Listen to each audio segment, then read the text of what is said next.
The year was 1975. Rock music was loud, rebellious, and direct.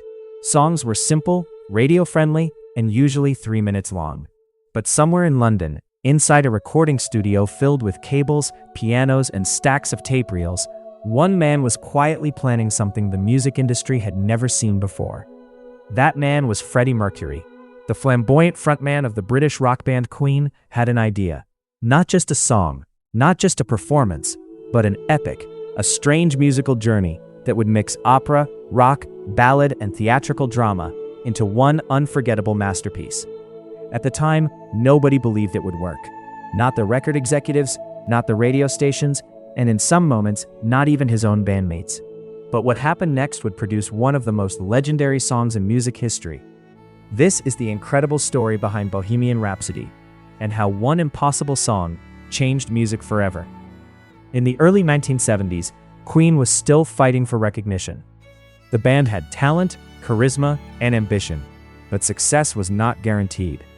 The group consisted of 4 very different personalities. Freddie Mercury, the theatrical genius with the powerful voice. Guitarist Brian May, known for his soaring guitar sound and scientific mind. Drummer Roger Taylor, famous for his high harmonies. And bassist John Deacon, the quiet but brilliant songwriter. Together, they were building a reputation as one of the most creative rock bands in Britain. But Freddie Mercury wanted something bigger, something unforgettable. And sometime around 1974, he began quietly developing a strange musical idea. It wasn't a normal song. It was actually several musical pieces combined together. A piano ballad, an operatic choir, a hard rock explosion, and a dramatic ending. Freddie would reportedly carry pieces of the song in notebooks and scraps of paper, slowly shaping the idea into what would eventually become Bohemian Rhapsody. Even his bandmates didn't fully understand what he was trying to create. But Freddie did. He had the entire song in his head, from beginning to end. When the band entered the studio to record their 4th album, A Night at the Opera, the pressure was enormous. Their previous album had been successful, but their record label expected something even bigger. Instead, Freddie walked into the studio with a song that had no chorus, multiple sections, and lyrics that sounded like a dramatic opera. The band members were curious, but the record executives were worried. This wasn't a normal rock song. It didn't follow any rules, and worst of all, it was nearly 6 minutes long. Radio stations usually refused to play songs longer than 3 minutes. Yet Freddie refused to cut it down. He insisted that the song remain exactly as he imagined it, and so the band began recording.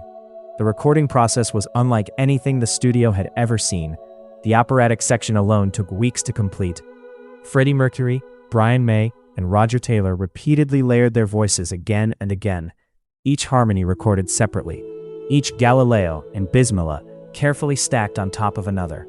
Producer Roy Thomas Baker later said the band recorded so many vocal layers that the tape itself began to wear thin. In total, the operatic section created what sounded like an enormous choir. But in reality, it was just 3 singers recording hundreds of overdubs. The studio engineers could barely believe what they were hearing.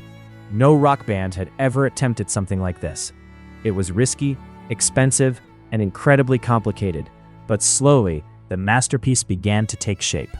Then came the biggest problem of all, releasing the song. When the band finished the recording, they proudly presented it to their record label. The reaction was not what they expected. Executives thought the song was far too long and far too strange for radio. Many believed it would fail completely. Some even said the song would destroy Queen's career. But Freddie Mercury refused to compromise. He believed in the song completely. So instead of editing it down, the band took a bold and risky step. They secretly gave a copy of the song to a popular radio DJ named Kenny Everett. Everett loved the song instantly, and he began playing it repeatedly on the radio. Over one weekend, he reportedly played it 14 times. Listeners flooded the station with phone calls asking one question: what is that song? Suddenly, the record label realized something important. People loved it. Against all expectations, Bohemian Rhapsody was becoming a phenomenon. When the song was finally released in 1975, it exploded. The single quickly climbed the charts. It eventually reached #1 in the United Kingdom, staying there for 9 weeks. Across the world, Listeners were fascinated, some were confused, but almost everyone agreed on one thing: they had never heard anything like it. The song's structure was completely unconventional. It had no traditional chorus. Instead, it moved through multiple musical stages like a theatrical performance: a quiet piano introduction, a dramatic confession, a chaotic opera, a thunderous rock section, and finally a haunting ending. It was bold, strange, and unforgettable. But the song's success didn't stop there. To promote it, Queen created something revolutionary: a music video. At the time, music videos were not common. Most bands simply performed live on television shows. But Queen decided to produce a cinematic promotional video featuring dramatic lighting and visual effects. The video aired on television and immediately captured audiences. Many historians believe this moment helped shape what would later become the modern music video era. Years later, networks like MTV would build entire channels around music videos. But Queen had already helped start the trend. Over time, the legend of Bohemian Rhapsody only grew stronger. Even today, people still debate the meaning behind the lyrics. Some believe the song tells the story of a man confessing to murder. Others believe it reflects Freddie Mercury's personal struggles and identity. Freddie himself rarely explained the meaning. He once said that listeners should simply interpret the song however they wanted. And perhaps that mystery is part of what makes the song so powerful. Decades later, the song continues to influence artists around the world. It has been performed in films, concerts, and television shows. Millions of fans still sing along to every dramatic note. Even younger generations who were not alive in the 1970s know every word. Because Bohemian Rhapsody is more than just a song. It is a musical experience, a piece of rock history, and proof that sometimes breaking the rules creates something truly legendary. Freddie Mercury once said that Queen wanted to be larger than life. With Bohemian Rhapsody, they achieved exactly that.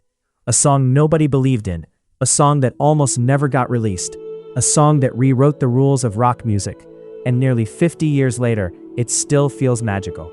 If you enjoyed discovering the incredible story behind Bohemian Rhapsody, make sure you subscribe to the channel, because here we explore the forgotten stories behind the songs that shaped generations, the music you remember, the legends you grew up with, and the stories the industry never told. So don't forget to like this video, subscribe to the channel, and turn on notifications. Because the next legendary music story is coming very soon. And trust me, you won't want to miss it.